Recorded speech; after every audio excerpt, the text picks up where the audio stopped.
So guys, next situation is what about ang daming arte, number 21. Nutritional status, negative nitrogen balance. Sino daw dyan guys ang may negative nitrogen balance? So guys, tandaan nyo ano ba yung nitrogen balance? Dapat daw, nitrogen intake or nitrogen guys is protein, literally. Ayan, should be equal to nitrogen output.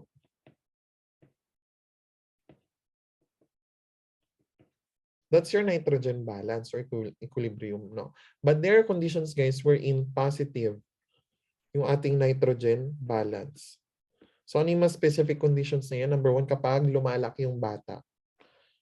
So, during periods of rapid growth, guys, positive ang nitrogen balance. Alisin mo yung puberty. Same with pregnancy, guys, no? It will cause positive nitrogen balance due to rapid growth of the fetus.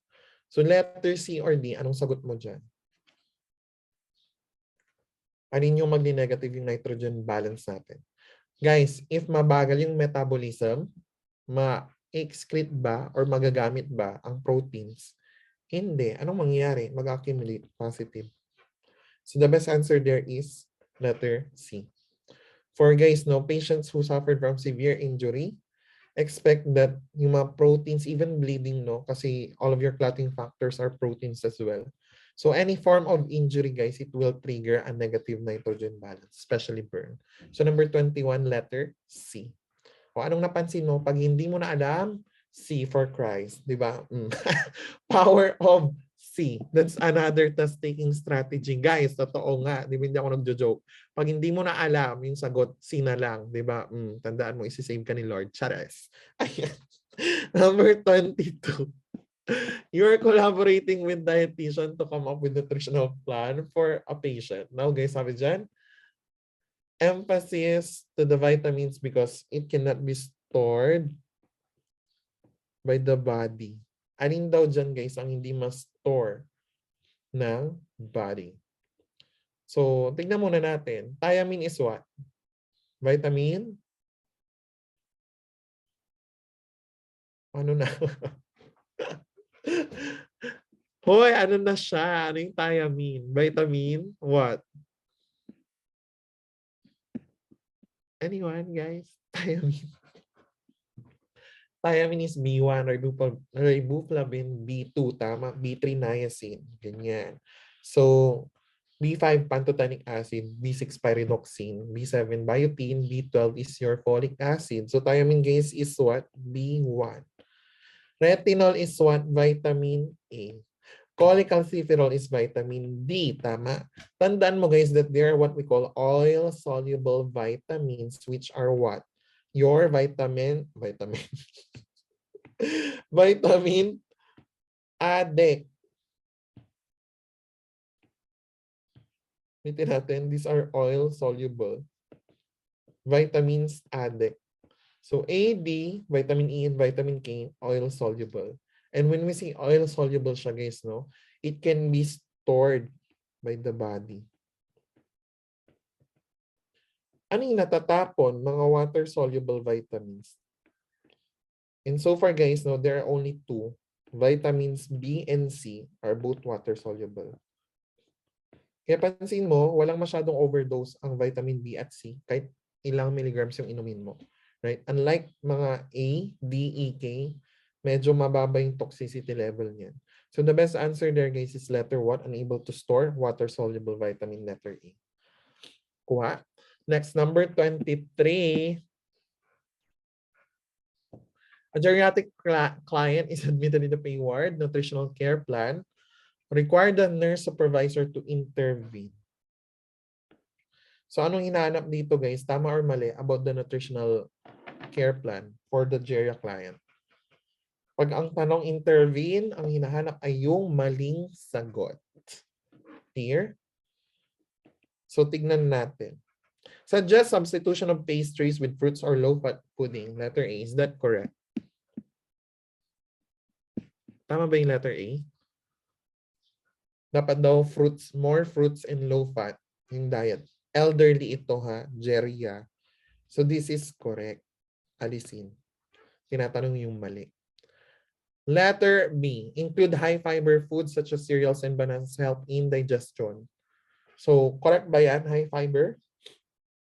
Guys, sa mga elderly natin, they're more prone for constipation and diverticulitis or diverticulosis and other colon problems. So dapat yan ay high fiber.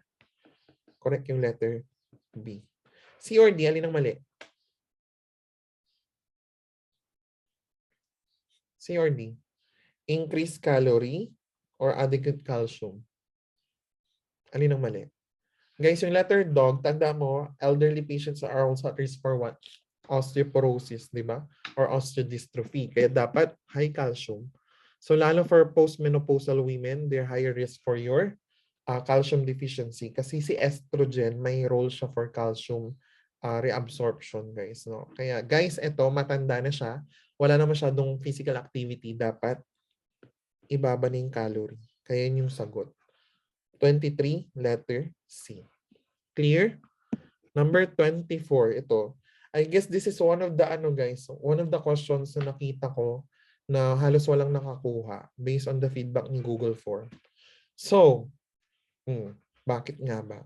Nasointestinal tube, paki-highlight. Correct placement. Ilan daw ang pH?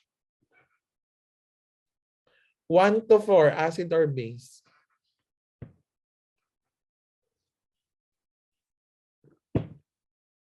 Guys, pH mo is 1 to 4, acid or base?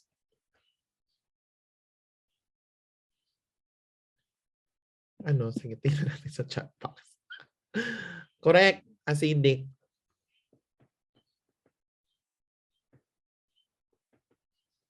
pH less than 5, acidic or alkaline?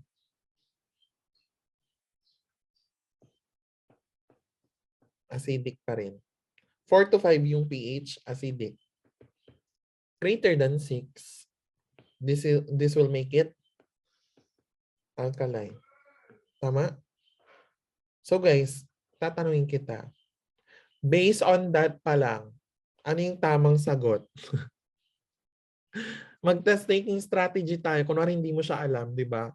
O alam mo acid, acid, acid, alkaline. Ano kayang sagot dito? Kahit hindi mo alam yung concept, guys, you can guess the correct answer by test taking strategy. Tandaan nyo to if the question is only looking for one correct answer, lahat ng options na pare-pareho ay pare-parehong mali. Kasi one correct answer lang yung hinahanap. Maliwanag ba? So based from that alone, guys, na concept, ano yung tamang sagot? And another tip, guys, no, if yung tanong naman is SATA, lahat ng parehong option, parehong ibig sabihin, lahat yan kasama. Pero if there's only one answer na hinahanap sa tanong, lahat ng options na pareho ng ibig sabihin ay lahat mali. So guys, why? Nasointestinal tube is different from nasogastric tube. Maliwanag ba? Magkaiba yung dalawa. When we say nasointestinal, guys, saan siya magla-lodge? By the word itself. Sa small intestine, right? Pag nasogastric sa stomach. Now guys, anong pH ng stomach? Acidic. Ang intestine, dahil dyan guys, nag-empty yung pancreas ng sodium bicarbonate. Diba? To neutralize the acidic kind. So anong gagawin niya? Ang small intestine ay alkaline in nature. That's why guys, no, nasointestinal secretions are alkaline. Maliwanag ba? Yun yung sagot. Now guys, anong mga tubo yung ginagamit for your nasointestinal tube? Para aware ka. Baka itanong sa board exam because they will love to ask mga pangalan ng equipment na medyo rare. Alam mo yun. So for your nasointestinal tube, guys, anong tawag sa tube na gagamitin? Miller-Abbott.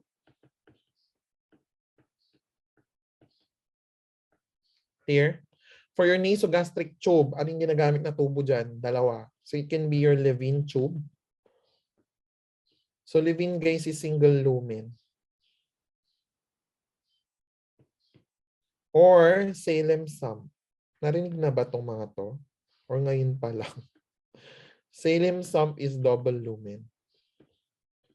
Pag tinanong sa board exam guys, no, among the nasogastric tubes, which of the following is the best for gastric decompression? Pag ang tanong decompression, sa livin ka. Maliwanag? Gastric decompression. So in cases of poisoning, ganyan, livin tube ang gagamitin. In cases of guys, gastric irrigation or lavage, ang gagamitin si Salem sum.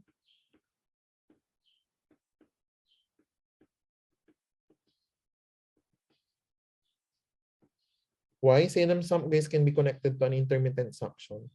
So guys, tandaan mo yan yung mga pangalan ng tubo-tubo. And ang nasointestinal tube ay alkaline, hindi acidic. Kasi yung acidic ay NGT. Clear ba yon? So number 24 ang sagot ay letter C. Di ba sabi ko sa'yo, pag di mo na alam, C for Christ. 24. Next, number 25. After testing aspirate findings from nasointestinal tube, you assess pH daw is 7. So ano to? Normal, abnormal? Guys, what do you think? Yung pH ng kanyang nasointestinal tube is 7. Is that normal or abnormal? Baka kasagot lang kanina. Diba? Ang nasointestinal ay alkaline. So this is a normal finding. So tingnan natin. Letter A, nasointestinal aspirate higher than normal indicates displacement of tube. Daw. Paano mo alam? Diba? Hindi siya higher than normal kasi nga normal. So letter B, in place, maybe resume daw yung feeding.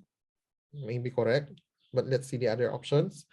Lies in the stomach, not that reach the intestine. Guys, alkaline na siya. So nasa intestine siya. pH is normal.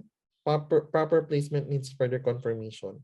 So actually guys, there are two options which are correct. No? B and D. Which is the best? Ito in place daw, pakainin mo na agad. Ito, normal naman daw yung pH, pero kailangan pa rin natin i-confirm. Which of the following is the best? Safe nursing practice. Sagot? Dog. Kailangan ng confirmation lagi ng mga tubo-tubong yan. Maliwanag ba? And guys, no, the best way to confirm tube placement is what? What diagnostic test? Or what procedure? Guys, what is the best way to confirm tube placement? Laging tinatanong sa board exam yan, Funda. Ano kaya? Patype naman sa chat box, please. Gising pa ba kayo? Hindi ko nakikita yung mga faces niyo. Tingnan natin yung mga beautiful faces. Mag-count tayo. Guess ko lang mag-chat dyan. Volonturo. Di ba? Bahala ka dyan. So, ulitin natin. What's the best way to confirm tube placement? Tingnan natin. Auscultation daw, Cherry Rose, pwede. But there are other ways, guys. JC, X-ray. How about the others? Guys, actually, tama. The best way to confirm tube placement is X-ray. Tandaan nyo yan ha. And tinatanong din sa board exam, guys, anong ibang pangalan ng X-ray? Sagot, Roentgenogram. Lumabas to, I think, 2017. Diba? The emerald ganyan, the patient undergone Roentgenogram, hindi nila alam ang Roentgenogram. Yun pala X-ray lang. Diba? Buisit. So guys, but tandaan nyo that's the best way to confirm tube placement. Yung mga auscultation naman, pwede rin naman. But if there's X-ray, X-ray is the gold standard.